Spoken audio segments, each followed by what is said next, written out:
자, 오늘 저와 여러분들이 함께 나누실 말씀은 마가복음 6장 45절서부터 52절까지 말씀입니다. 마가복음 6장 45절부터 52절까지.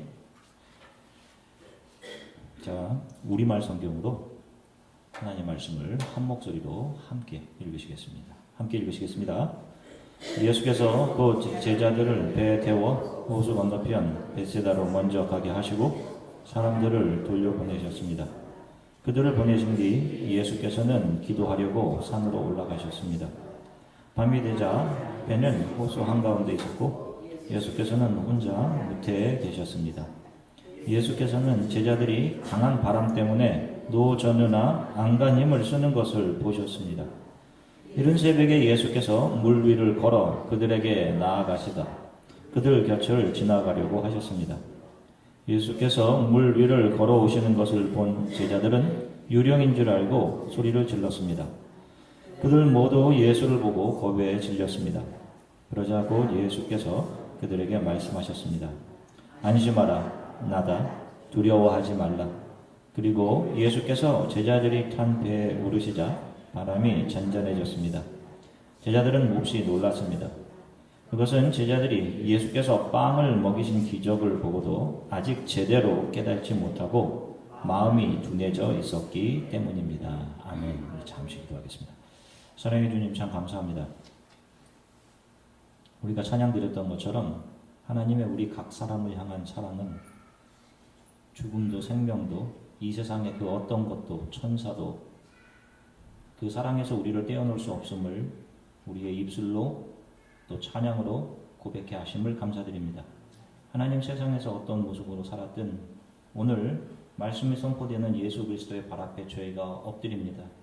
하나님, 세상을 향해 높아져 있던 모든 우리 안에 있던 우리가 세운 건물들을 성령께서 무너뜨려 내려주시고 하나님의 사랑만 우리 안에 온전히 건축되며 하나님의 은혜로 사는 것임을 말씀을 통해 다시 한번 우리에게 확인시켜 주시기를 간절히 소망합니다. 성령을 의지합니다. 가장 부족한 종에게 은혜 주시기를 원하며 예수 그리스도 이름으로 기도드립니다. 아멘. 할렐루야. 자, 여러분 한 주간 동안 평안하셨습니까? 네. 자, 오늘 본문은 우리들이 예수께서 바다를 잠잠케 하신 사건으로 알고 있는 본문입니다. 갈릴리 바다 동편에서 갈릴리 바다 서쪽에 위치한 게네사렛이라는 땅을 향해 배를 타고 가던 제자들이 도중에 풍랑을 만나게 되고 죽을 힘을 다해서 노를 젓고 있을 때 예수께서 제자들이 타고 있는 배를 향해서 걸어오십니다. 그리고 바람을 잠잠케 하시고 제자들을 갈릴리 바다 동쪽에서 서쪽으로 무사히 다다들게 하는 그런 장면을 오늘 보여주고 있어요. 오늘 우리가 읽은 마가복음에서는 당시의 상황의 심각성이 그리 피부에 와닿지 않지만 요한복음 6장 17절서부터 18절을 우리말 성경으로 같이 한번 읽어보겠습니다. 함께 읽으시겠습니다. 거기서 그들은 배를 타고 바다를 건너 가버나움으로 향했습니다. 날은 이미 어두워졌고 예수께서는 아직 그들이 있는 곳으로 오시지 않았습니다. 세찬 바람이 불어 물살이 거세어졌습니다. 아멘. 자, 요한복음의 기록을 보면 당시의 상황이 날은 매우 어두운 상태였으며 세찬 바람이 불어서 풍랑이 매우 거칠게 된 상태임을 알 수 있습니다. 같은 사건을 묘사하는 마태복음 14장의 기사를 보면 여기에 한 사건을 보태서 예수께서 물 위를 걸어오시자 베드로가 예수인 줄 알고 물에 뛰어들어 물 위를 걷는 장면이 나옵니다. 마태복음 14장 28절부터 31절까지도 역시 우리말 성경으로 같이 읽어보겠습니다. 함께 읽겠습니다. 베드로가 대답했습니다. 주여, 정말로 주시면 제게 물 위로 걸어오라고 하십시오. 그러자 예수께서 오너라 하고 말씀하셨습니다. 그러자 베드로는 배에서 내려 물 위로 걸어 예수께로 향했습니다. 그러나 베드로는 바람을 보자 겁이 났습니다. 그리고는 바로 물속으로 가라앉기 시작하자 베드로가 소리쳤습니다. 주여, 살려주십시오. 예수께서 곧 손을 내밀어 그를 붙잡으시며 말씀하셨습니다. 믿음이 적은 사람아, 왜 의심했느냐. 아멘. 자, 베드로가 풍랑을 보고 물 위를 걸어가다 풍랑을 보고 두려워하자 물속에 점점 빠져가서 죽게 됩니다. 예수께서 베드로를 붙드시면서 왜 의심하였느냐라고 베드로를 책망하는 장면이 마태복음 14장에는 이 사건의 추가로 기록되어 있습니다. 어려서부터 신앙생활을 해오신 분들은 이 베드로가 물 위를 걸은 에피소드를 읽은 후 적어도 한 번 이상은 믿음에 대해 고민해 보암직합니다. 베드로가 물 위에 뛰어들여 걷기 시작하지 않습니까? 그런데 풍랑이 일자 두려운 마음이 생깁니다. 그러자 점점 그 물속에 빠져들기 시작하죠. 그때 예수님께서 물속에 빠져드는 베드로를 보시며 믿음이 적은 사람아 왜 의심하였느냐라고 말씀을 하신단 말입니다. 그래서 많은 사람들이 자신이 뭔가 원하는 일을 추진하다가 힘든 일을 만나 낙심하고 있을 때 예수님만 의지하고 믿고 포기하지 말아야 된다. 이것이 믿음이다라고 가르치고 배워왔습니다. 여러분 그렇죠? 자신이 계획하고 추진하는 어떤 일에 대해서 하나님 이 일이 반드시 이루어지게 해주십시오 라고 추진하다가 어려운 일을 당하여 주저앉아 있을 상황에서 하나님이 반드시 이루어 주실 것입니다 라는 믿음을 붙들자 라고 다짐하는데 이 성경 말씀, 이 에피소드를 적용해 왔단 말입니다. 여러분 그러시죠? 자, 어떤 분들은 또한 이 본문을 액면 그대로 받아들여 예수님을 믿는 믿음이 있으면 물 위를 걸을 수 있겠구나 라고 해서 이런 시도를 직접 한 사람들도 있습니다.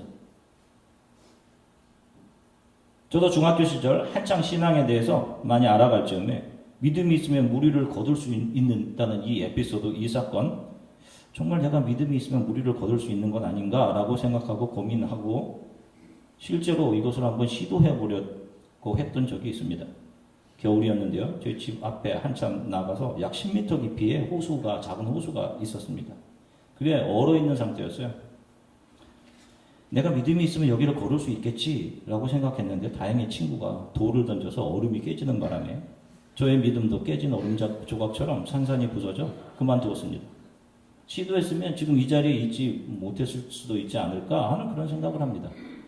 자, 그러면 과연 오늘 본문의 이 에피소드가 우리에게 전달하고자 하는 복음의 내용은 무엇이며 예수님은 물에 빠져가던 베드로의 무엇을 책망하신 것일까요? 왜 의심해서 물에 빠지는 것이냐? 의심하지 않았으면 다른 제자들이 좀 보도록 폼나게 물 위를 잘 걸어갔을 것 아니냐? 너의 뛰어난 믿음, 영성에 모두 다른 사람들이 놀랐을 것 아니냐? 이런 말씀을 하시는 걸까요? 책망의 내용이 믿음의 적음에 관한 것인데 그러면 그 믿음이라는 것은 물 위를 거둘 수 있다 내지는 나도 할 수 있다라는 신념과 의지에 대한 그런 어떤 분발을 촉구하기 위한 것이었을까요? 여러분 이것을 오늘 본문을 통해 정확하게 한번 살펴보도록 하겠습니다. 오늘 본문의 사건을 이해하기 위해서는 바로 이 전에 일어났던 떡 5개와 물고기 2마리로 5,000명을 먹이신 사건을 여러분들이 정확하게 이해하고 계셔야 됩니다. 이 두 사건은 연관성을 가지고 있어요.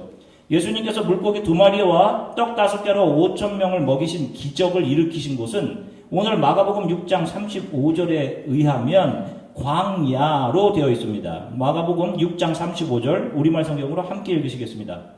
날이 저물어 가자 제자들이 예수께 와서 말씀드렸습니다. 이곳은 비인들인데 시간도 벌써 많이 늦었습니다. 자 보세요. 비인들이라고 되어 있습니다. 여기에 사용된 비인들 헬라어로 에레모스라고 사용한 단어는 desert, wilderness 바로 광야를 의미합니다. 여러분 잘 기억하십시오. 성경은 갈릴리 바다를 중심으로 동쪽을 광야로 이야기를 합니다. 갈릴리 바다 기준으로 동쪽이 광야이고 서쪽을 가나안이라고 명하고 있는 겁니다.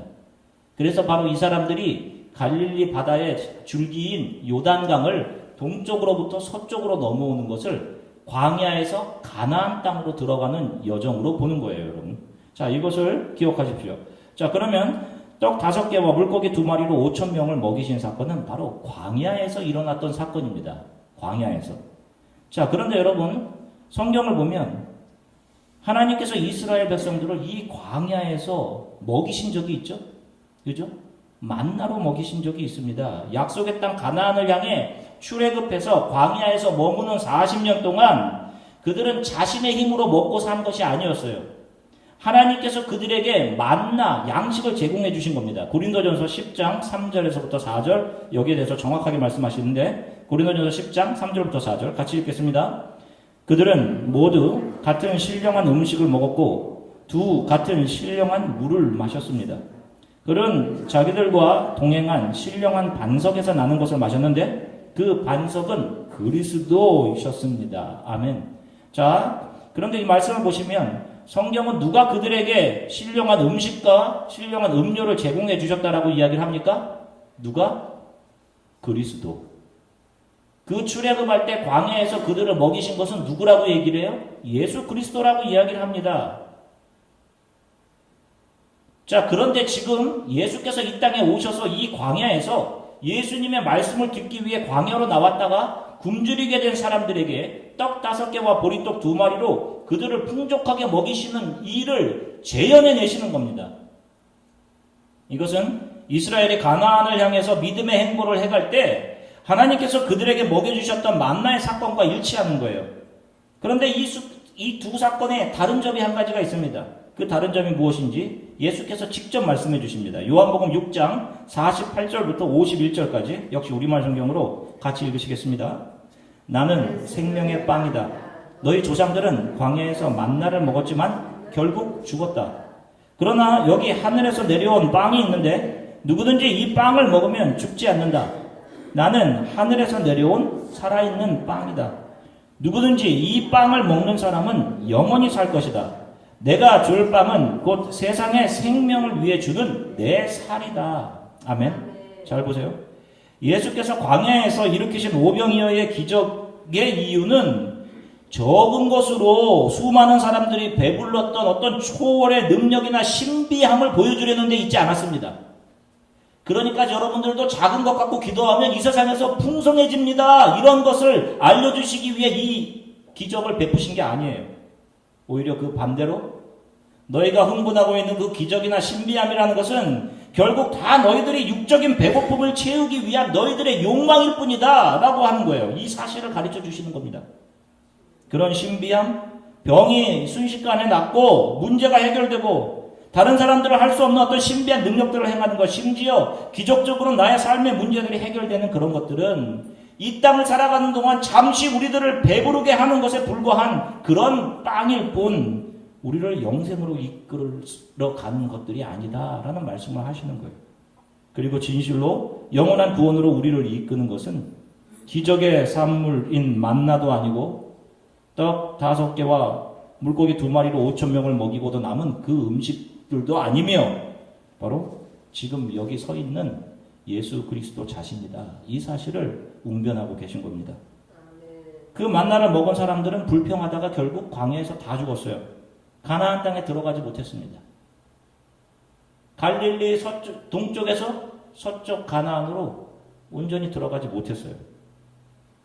너희들이 구할 것은 그런 육적인 욕구나 욕망을 채워줄 이 세상에 속한 빵들이 아닌 영생을 주는 빵인 나 예수 그리스도다라는 사실을 이 이스라엘 백성들과 제자들에게 가르치고 계셨던 겁니다. 이것이 오병이어 사건의 이유인 거예요. 이 가르침을 주시려고 했던 게.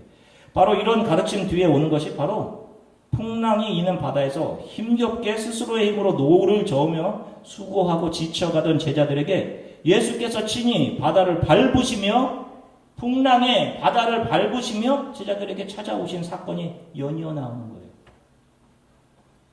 그러면 우리가 한 가지는 일단 분명해집니다. 우리의 세상 욕구와 욕망을 채워줄 빵을 구하는 것이 아니라 영원한 생명을 주시는 예수만 구하라고 하신 사건 뒤에 우리가 계획한 대로 무엇인가 할 수 있다. 우리도 뭔가 해보자. 우리가 할 수 있다. 이런 인간의 의지를 부추기는 그런 교훈이 뒤에 연달아 그 뒤에 따라올 수 없는 것은 분명한 겁니다. 그죠?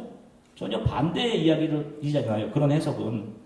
자, 갈릴리 바다 동쪽 광야에서 서쪽 가나안 땅 게네사렛을 향해 제자들이 지금 수고로이 노를 젓고 있습니다.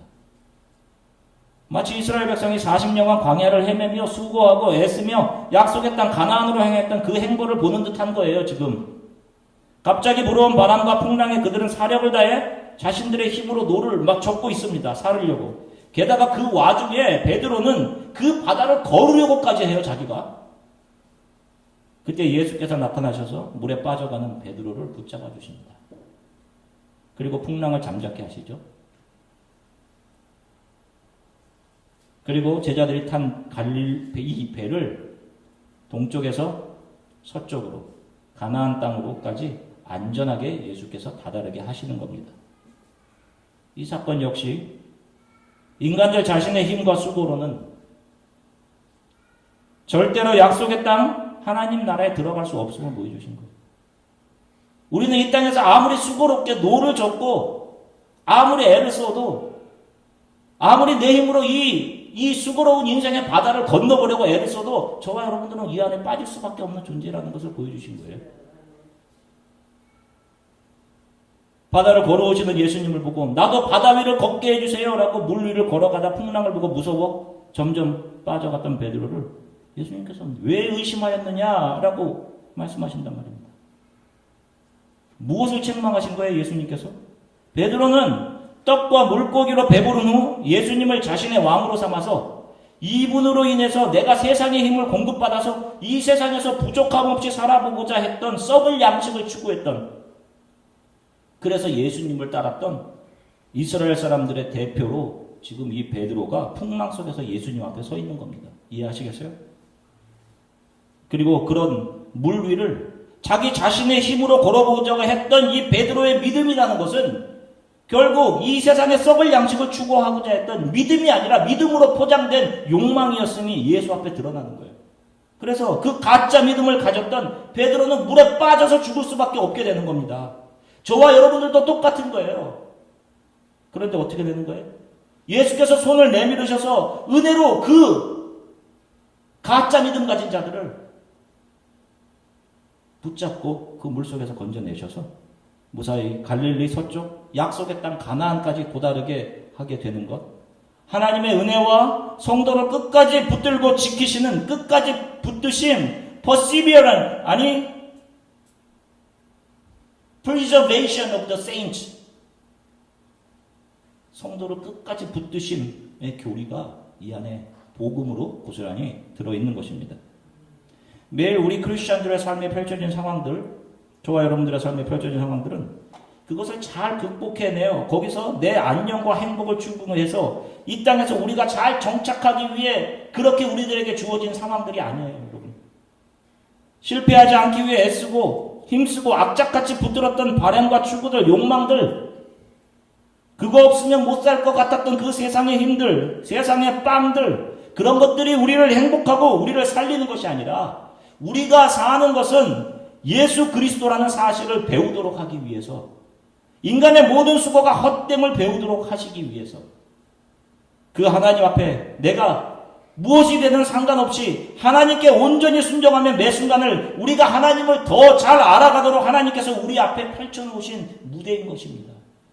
저와 여러분들이 매일 겪는 상황과 모든 것이 다 그런 거예요, 여러분. 우리의 무익함과 우리가 붙잡고 가야 될 것은 예수 그리스도 뿐만이 없고 뿐 이외에는 아무것도 없구나, 그 사실을 우리 오늘서부터 또 일주일을 살아가는 동안 펼쳐진 모든 상황과 사건들 속에 우리가 배운 것은 그거 단 한 가지인 거예요. 그렇게 기독교는 여러분들이 이 땅에서 성공하고 명성을 얻고 부자되고 건강하게 사는 것과 무관한 것입니다. 여러분들은 매 순간 믿음을 지키며 하나님께 순종하는 겸손한 삶을 살다가 이 세상에서 실패하고 명성을 얻지 못하고 가난하게 되고 건강을 잃을 수도 있어요, 여러분. 실제로 선교사님을 제가 모시면서 제가 정말 안타까웠던 것은 곰팡이 때문에 이 코 안에 곰팡이가 껴서 부비동염 때문에 수술을 해냈는데도 숨을 제대로 쉬지 못하고 늘 코를 킁킁거리고, 게다가 그 아들까지. 아들은 무슨 죄예요? 저와 여러분들은 이곳에서 별 곰팡이 이런 적이 없이 지내지 않습니까? 늘 습하고 그런 지역에 킁킁거리고 그냥 다니는 그 모습이 3일 동안 얼마나 안타까웠는지 몰라요.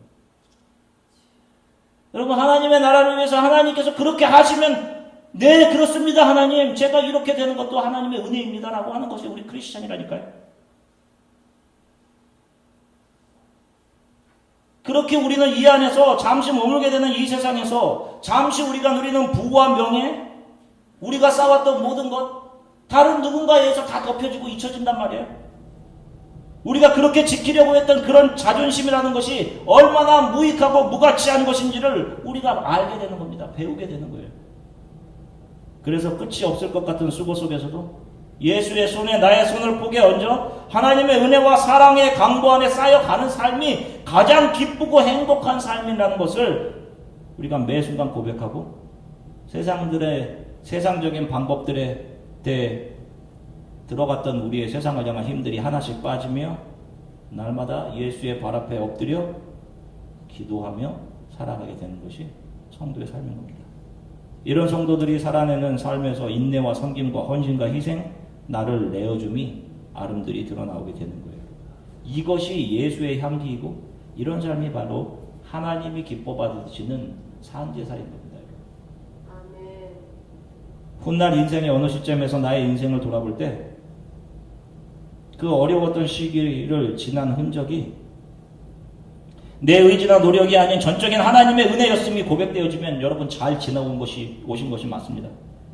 그러나 내가 그때 이런 일을 해서 내가 이렇게 해서 지내왔다고 나의 힘이나 나의 지혜가 자랑된다면 그것은 지금도 여전히 다른 이들보다 더 탁월하게 물 위를 걸어보고자 하는 베드로처럼 믿음으로 근사하게 포장된 신념, 욕망이 저와 여러분들 안에 여전히 남아있다는 증거인 거예요.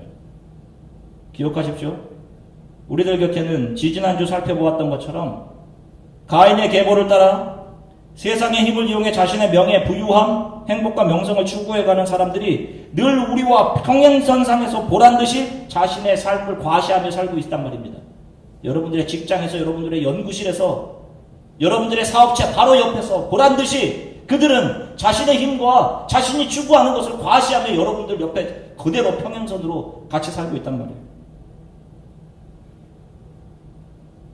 그들 중에 교회에 속해서 종교 생활을 하는 사람들도 있다니까요. 왜냐하면 가인도 제사를 드린 사람이었기 때문에 그래요. 그런데 결국 그들의 종교심이라는 것은 자신들의 잘됨, 좋은 관계를 형성해 내 힘들을 챙겨내는 것에 불과한 것이고 자신들의 가치 인정받음이라는 자신이 세워가는 성 문명을 위한 도구에 불과한 겁니다. 자신의 욕구 추구하기 위한 도구인 거예요. 종교생활이. 그러나 여러분 지금 이 시간에도 세상의 가치와 삶의 방식이 아닌 하나님 한 분만을 온전히 붙잡고 그분께만 순종해 매 순간을 살아가는 사람들이 있어요. 여러분 20대에 선교사로 나가 있는 사람들이 얼마나 많은지 모릅니다. 저도 깜짝 놀랐어요. 그런 사람들은 이 세상에 내가 추구할 나의 욕망과 나의 즐거움이 없는 사람들이겠습니까? 장차 이 말 하나님의 심판을 자신의 자녀의 이름 앞에 무드셀라라고 기록하고 새겨놓고 평생을 근신하며 하나님과 동행하며 자신의 시대를 살았던 에녹과 같이 지금도 하나님의 말씀을 읽고 묵상하고 그 말씀 붙잡고 온전하게 하나님의 뜻대로 세상의 모든 힘들을 잘라내고 살아가는 그런 크리스찬들이 이 시대에도 분명히 있습니다. 이들은 하나님의 뜻을 따라 때로는 땅끝 오지로 나아가고 하나님의 복음 자신에게 주신 탤런트 안에 하나님의 은혜와 사랑과 인자하심을 담아 사람들에게 전달해요. 이곳에서 공부하는 사람들 가운데도 그런 사람들이 있어요. 나는 이곳에서 공부해서 성공하러 온 것이 아니라 온전히 믿음 붙잡고 하나님을 알아가 하나님께서 나를 파송하시는 곳으로 가겠습니다 하는 사람들이 이 안에도 있습니다. 여러분 속상하고 아프고 지금 뭔가 내일이 생각대로 안 풀려서 힘들고 그 상황을 견뎌내기 힘든 분들이 여러분 안에 있으십니다. 힘드시죠 여러분? 성도는 그 상황을 세상적인 시각으로 해석하고 생각하고 받아들이는 사람들이 아니에요. 내가 아프거나 또 그 아픔에서 고침을 받거나 상관없이 또 내가 지금 걱정하고 있는 그 문제가 해결되거나 그 문제가 해결되지 않아서 내가 세상에서 잃어버림을 당하고 손해를 당한다 할지라도 결국 모든 일은 나에게 당하는 모든 일들은 합력하여서 나에게 선을 이루어내시는 하나님의 손임을 인정하고 힘든 매 순간을 감사하며 기도의 무릎을 더 꿇으며 지나가는 사람들이 십자가의 길 위에 서 있는 좁은 길을 향해 나아가는 사람들이 맞는 것입니다. 어렸을 적 저는 재산처럼 가지고 있던 딱지를 윗동네 형에게 한 번에 다 잃은 적이 있습니다. 한 번에 다 잃었어요. 세상의 모든 것을 다 잃은 것 같았습니다. 비슷한 경험하신 분들이 있을 거예요. 밥도 먹지 않았습니다. 밥도 안 넘어갔어요. 어머니가 왜 밥 안 먹냐라고 하시면 어머님과 대화하기가 싫었습니다. 어머님은 그 모든 노력을 쏟아 부어서 내가 모았던 딱지를 잃은 내 마음을 이해하지 못할 것이라고 생각을 했어요. 지금은 딱지를 저에게 말로 퍼다준다 해도 가지지 않습니다. 지금은 더 중요한 가치들이 제게 있기 때문에 그래요. 그렇게 우리는 자라가는 겁니다. 정말 내게 중요한 것이 무엇인지를 우리는 조금씩 알아가는 거예요. 이제는 딱지가 아니라 더 커서 나를 돋보이게 하는 유행과 외모, 차, 명성, 갖추어진 배우자와 집, 자녀 양육, 내 몸의 건강, 이제 이런 것들을 더 뛰어넘어 결국은 하나님 예수 안에서 하나님의 은혜로 내 인생이 결국 하나님 앞에 서게 되었을 때 내 인생의 진가가 드러나 영원한 생명으로 들어가게 될 것, 이것이 가장 귀한 것임을, 이것을 알아가는 과정이 성도의 인생인 거예요. 그래서 성도를 보석을 발견한 자들이라고 하는 것입니다. 우리는 믿음의 눈으로 이것을 바라보고 가는 사람들이 맞는 거예요. 여러분, 내 인생에, 저와 여러분들의 인생에 후회할 것이 하나도 없음을 깨달으시고 모든 것이 지금의 나, 또 장차 하나님을 대면하게 얼굴과 얼굴로 대면하게 보게 될 그날을 정록 같은 모습으로 변해 있을 나를 만들어 가시는 하나님의 손길이었음을 고백하시고 그것을 매 순간 믿으며 삶을 지나가게 되시기를 예수 그리스도의 이름으로 간절히 축원합니다. 그렇기 때문에 여러분 힘내십시오. 힘내세요. 여러분 가인의 자손들이 옆에서 잘 되는 것 보고 여러분 절대로 기죽을 이유가 전혀 없습니다. 여러분 하나님이 여러분들과 함께 하시기 때문이에요. 성도의 삶 자체가 하나님께서 하나님의 뜻에 맞추어 나의 생각을 포기시켜 가시는 과정이기 때문에 그래요.